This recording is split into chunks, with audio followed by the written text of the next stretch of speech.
सोनम वांगचुक ये चाहता है कि जो 6th शेड्यूल जैसे नॉर्थ ईस्ट स्टेट में लागू है ये लद्दाख में भी लागू कर दो। यानी कि जैसे ही लद्दाख में लागू हो जाएगा उसके बाद अगर लद्दाख ने चाह लिया कि केंद्र सरकार की यहां पर एक भी सड़क नहीं बनेगी तो फिर नहीं बनेगी। फिर लद्दाख ने चाह लिया कि जो हमारी आर्मी बिल्कुल बॉर्डर के किनारे सड़क बना रही है वो नहीं बनेगी तो फिर नहीं बनेगी। फिर इसने चाह लिया कि यहां पर इंडस्ट्री नहीं बनेगी तो नहीं बनेगी। अब आप बताइए लद्दाख जैसा सेंसिटिव जोन किससे सीमा बनती है हमारी?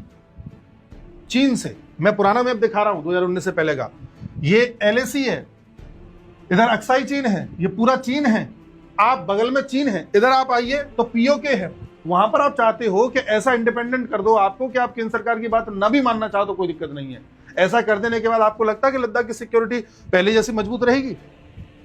आप बताइए 3 लाख की पॉपुलेशन में आपको नहीं लगता कि ये POK वाले और इधर से अक्साई चीन वाले मिलकर के उन्हें भड़का करके अगर 10,000 लोगों को भी सड़क पर ले आए तो उस पूरे क्षेत्र में डिस्टर्बेंस क्रिएट कर सकते हैं? कर सकते हैं। क्या आपको लगता है कि अगर इसको और इसको पूर्ण राज्य का दर्जा अभी दे दिया जाए तो ये POK वापस ले लेने देंगे?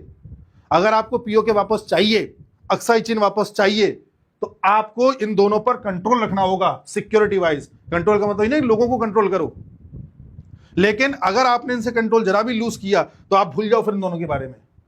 तो ये सोनम वांगचुक नाम का चिड़िया जो इस समय मांग कर रही है, इस मांग करने से हमारी सिक्योरिटी मजबूत हो रही है कि गिर रही है? किसकी मदद कर रहा है ये सोनम वांगचुक? चाइना की कर रहा है कि पाकिस्तान की कर रहा है? इस पर इस देश के लोगों को सोचना चाहिए, जेनजीस को सोचना चाहिए। मैं बताऊंगा इस सोनम वांगचुक की कहानी, अभी रुकिए, धीरे धीरे इसके पत्ते खुलेंगे। अब सुनिए एक कहानी और बताता हूं।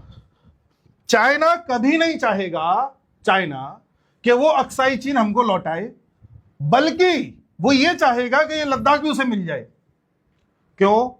क्योंकि इस पूरे लद्दाख के क्षेत्र में एक सैंड पाई जाती है बड़ी अच्छी क्वालिटी की।